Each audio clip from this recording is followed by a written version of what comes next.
स्वागत, नमस्कार। देश के इतिहास में पहली घटना जब पुलिस पंचायत पहली बार पुलिस ने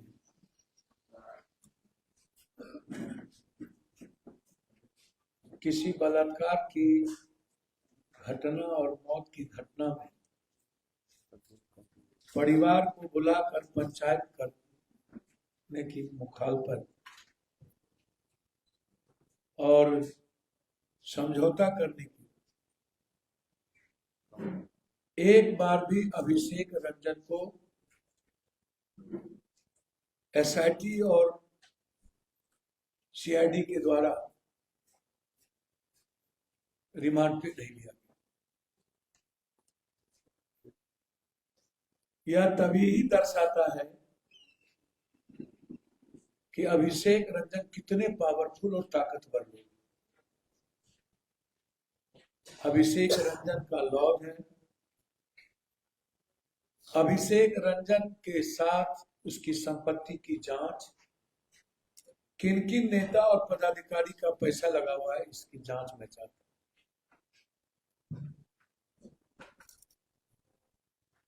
जब पहले ही प्रभाव के हॉस्पिटल के डॉक्टर सतीश सिंह के द्वारा बच्ची के बलात्कार को झुठलाया गया, गैनोकोलॉजिस्ट के द्वारा कहा गया बलात्कार नहीं हुआ, जबकि बच्ची का पीरियड डेट नहीं था, बच्ची के प्राइवेट पार्ट से क्लियर हो चुका था कि बलात्कार हुए हैं, तो वो किसके इशारे पर किया और उससे पूछताछ और उसकी गिरफ्तारी क्यों नहीं हुई। डॉक्टर सतीश सिंह के हॉस्पिटल में सतीश सिंह के द्वारा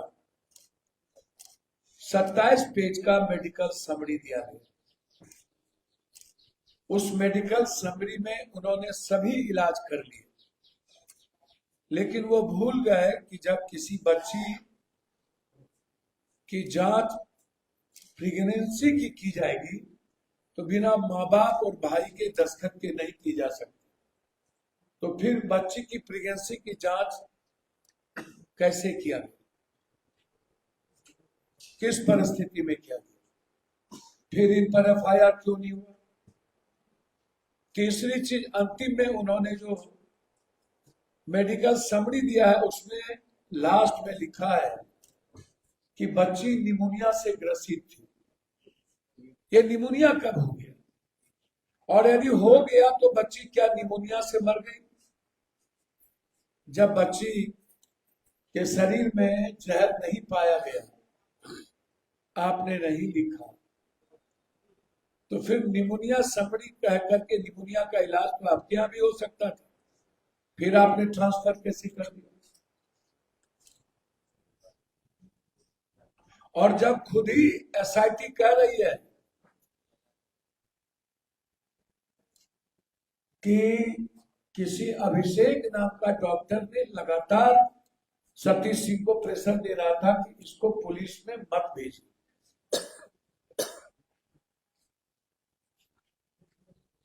तीसरी चीज, थाना इन लोगों को लाकर नीलू अग्रवाल, अभिषेक रंजन को किसने छोड़ा, किसके कहने पर छोड़ा।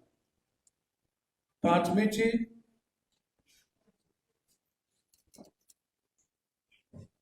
एफआईआर वक्त पे क्यों नहीं, 9 तारीख के बाद क्यों, हॉस्टल सील 1 सप्ताह बाद क्यों।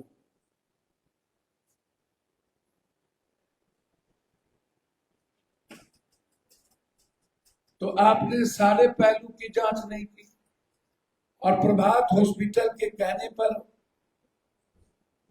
आप इतनी बड़ी दरिंदगी को छुपाने की कोशिश की और अभिषेक रंजन के आकाओं को, जिसमें समग्र जांच होती और सभी लोग इन्वॉल्व फंसते उनको बचाने का कोशिश किया।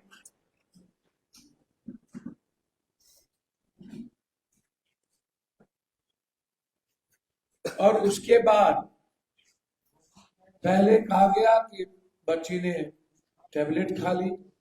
जब कहीं से प्रूफ नहीं लगा नींद की गोली का, सीसीटीवी फुटेज नहीं मिली, तो फिर डाइवर्ट हुआ। फिर परिवार पर इन्होंने कोशिश की कि परिवार को इन्वॉल्व कर दूं, कि परिवार के प्रेशर के कारण बच्ची ने आत्महत्या की है।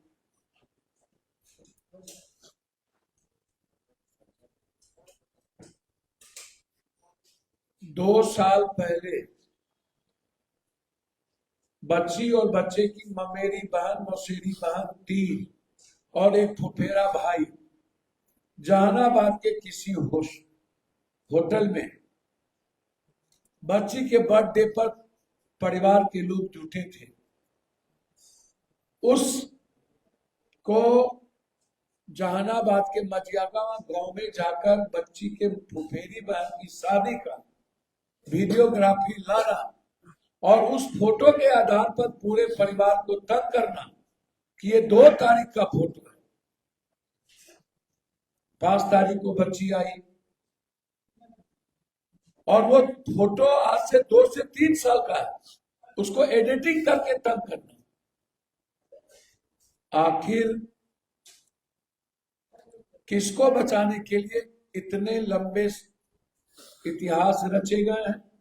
और दुनिया में पहली बार बिहार पुलिस ने नीतीश कुमार जी के शासन को डेंट किया है, साख पर सवाल खड़ा किया। और दो महत्वपूर्ण एजेंसी बिहार की, एसआईटी और सीआईडी, इससे बड़ी महत्वपूर्ण एजेंसी अब क्या हो सकती। दोनों महत्वपूर्ण एजेंसी हमारी फेल्योर हो गई किसी के दबाव में। अब नीचे से ऊपर तक सभी लोगों की एक ही तरह की भाषा। जब पोस्टमार्टम रिपोर्ट आ गए, पोस्टमार्टम रिपोर्ट के बाद फिर दूसरी रिपोर्ट भी वैज्ञानिक रिपोर्ट आ गई और दोनों रिपोर्ट ने कह दिया बलात्कार हुए। अब आप परिवार को कह रहे हैं कि आप मान लो कि आपकी बच्ची आत्महत्या की। ठीक है, परिवार कल उनको गाली गलौज करना, एक मां को बुरे भद्दे गाली देना और घेर करके कि चलो बड़े नेता के पास, यह कौन सा लॉ और कानून कहता है।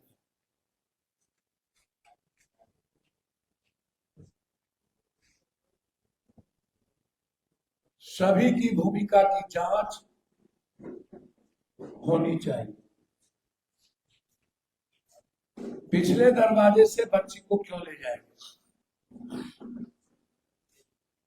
बच्ची को मारने में डॉक्टर सतीश और प्रभात हॉस्पिटल की बड़ी भूमिका है। उनकी पूरी समरी और रिपोर्ट की जांच व्यापक रूप से होनी चाहिए।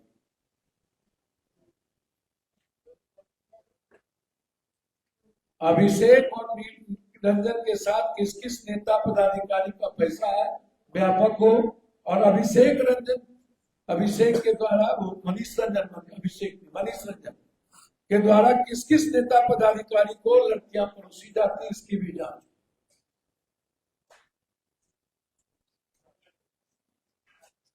और इतने दिनों के बाद सम्राट जी और नीतीश जी आपको दे रहा है दुरुस्त है, लेकिन आप इसको स्वीकार कर लिए हैं कि आपकी पुलिस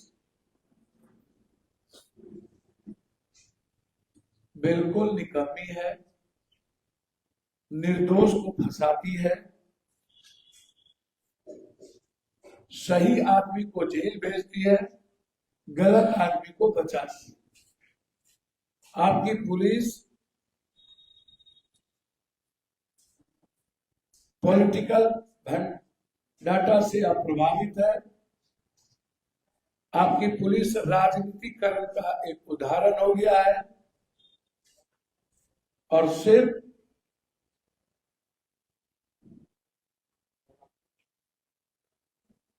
जमीन दलाल, सेक्स रैकेटर,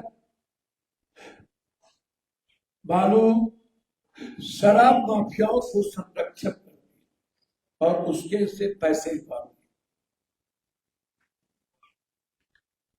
सुपारी, गाय का जितना व्यापार होता है, कोयला, सबका पैसा आपकी पुलिस ही खाती है।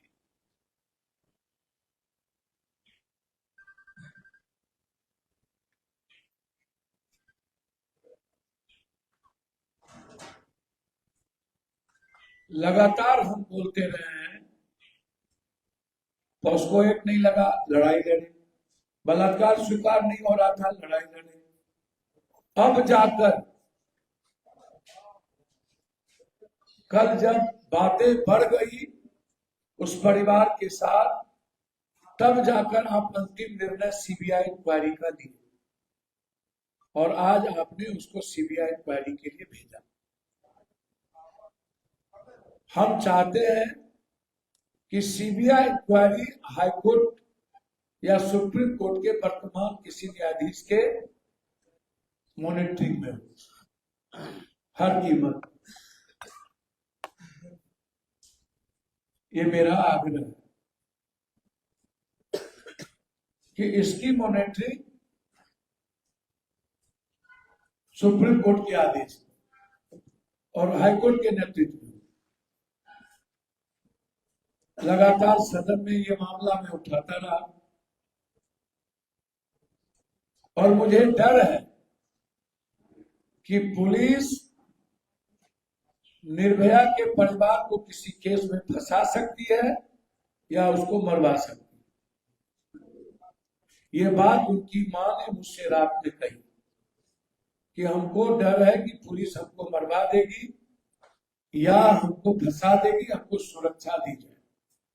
हम बिहार सरकार से, नीतीश जी से मांग करते हैं, विजय सिन्हा जी, अशोक सम्राट जी से हाथ जोड़कर की उसको सुरक्षा की व्यवस्था की। अन्यथा मनीष रंजन और आपकी पुलिस मिलकर के, नीलू अग्रवाल मिलकर उस परिवार को मार देगा। मैं जानता हूं हॉस्टल और हॉस्पिटल के मालिक मिलके लगभग पैसा वसूल के क्रिमिनल को किसी को सुपारी दिया। अब ये नहीं पता तो वो किसकी सुपारी थी। उसमें मनीष रंजन के नेतृत्व में और डॉक्टर, एक दो डॉक्टर के नेतृत्व में 7 करोड़ रुपए वसूले गए और उत्तर प्रदेश के क्रिमिनल को सुपारी दिया गया। तो ये लोग किसी हद तक जा सकते हैं, इसलिए उसको सुरक्षा जरूर दीजिए, मेरा रिक्वेस्ट है। और किसके खिलाफ ये लोग पैसे इकट्ठे किए मुझे नहीं जानता, लेकिन हम विपक्ष के नेताओं से और विपक्ष के सारे एमपी से और विशेष तौर पर विजय सिन्हा जी से आग्रह करेंगे कि आप में थोड़ी भी सामाजिकता बची थी कि आप वहां गए और आप उस परिवार के साथ खड़े रहे। मेरा आग्रह है, विजय जी उस परिवार को बचा लीजिए। और मैं विजय बाबू से फोन पर बातचीत भी रात में किया कि उस परिवार की सुरक्षा करें। मुझे उम्मीद है कि विजय बाबू, डिप्टी सीएम साहब उस परिवार की रक्षा कर पाए, न्याय दिला पाए। मैं ऐसा मानता हूं। जो मेरी बातचीत विजय सिन्हा जी से हुई उसमें मुझे लगा कि विजय सिन्हा जी हर परिस्थिति में उस परिवार के साथ खड़े हैं। उनके अलावे मैंने ना तो गिरिराज बाबू को कभी देखा और ना ही जाति के नाम पर वोट लेने वाले किसी नेताओं को देखा उस परिवार के साथ खड़े। व्यापक और बड़ी लड़ाई लड़ने की जरूरत है। बेटी सुरक्षित नहीं है, बेटी पर निर्भर की दृष्टि है, बेटी को बचाने की मुहिम पूरे प्रदेश के माँ बाप और बहनों को करनी चाहिए और एक गाइडलाइंस की आवश्यकता है। सीबीआई इंक्वायरी हर कीमत पर हाईकोर्ट और सुप्रीम कोर्ट के नेतृत्व और नीचे से ऊपर तक की भूमिका की जांच हो। पॉस्को एक्ट के तहत मनीष रंजन पर और डॉक्टर सतीश पर केस हो।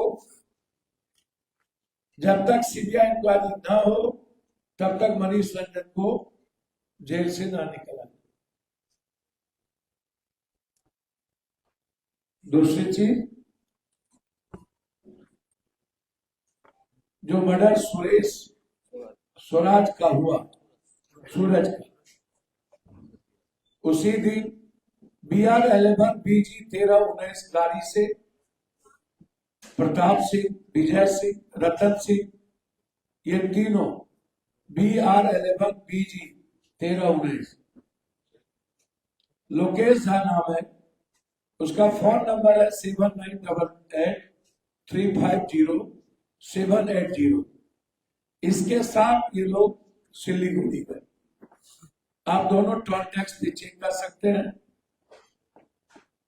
और नेवाला चौका कन्हैया झा, इन चारों को मिलकर के भेजा और वो अपना फोन यहाँ बंद कर दिया।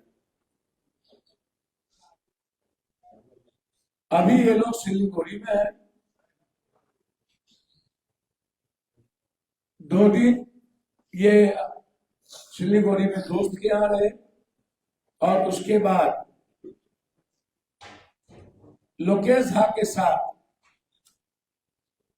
यहां से एक लड़की भी गई जिसका वो गलत तरीके से शारीरिक शोषण कर।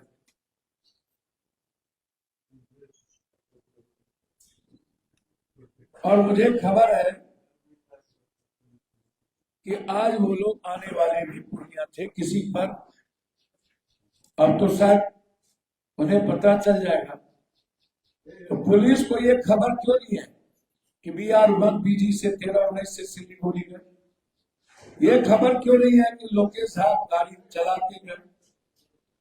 गाड़ी बेलेनो थी।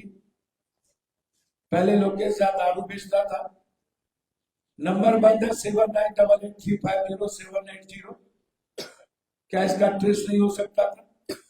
नेवाला चौक के कन्हैया झा जो प्रदेश जो क्रिमिनल पहले भी क्रिमिनल साइज करके इन्होंने जमीन के धंधे में कई लोगों को मरवाया।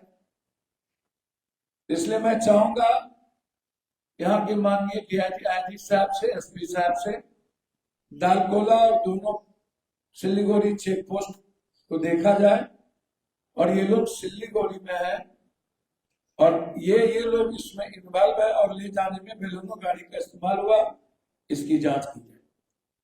मैं चाहता हूं और किसी की हत्या हो इससे पहले इन्हें किन किन का संरक्षण प्राप्त है मैं अभी नाम नहीं लूंगा, लेकिन मुझे पता है। मैं CCTV फुटेज और फोटो के साथ विजय, रतन, ब्रजेश, प्रताप, लोकेश और कन्हैया, इनका बड़े नेताओं के साथ आपको फोटो मैं अविलंब आपको दूंगा। ये लोग वहां क्या कर रहे? बस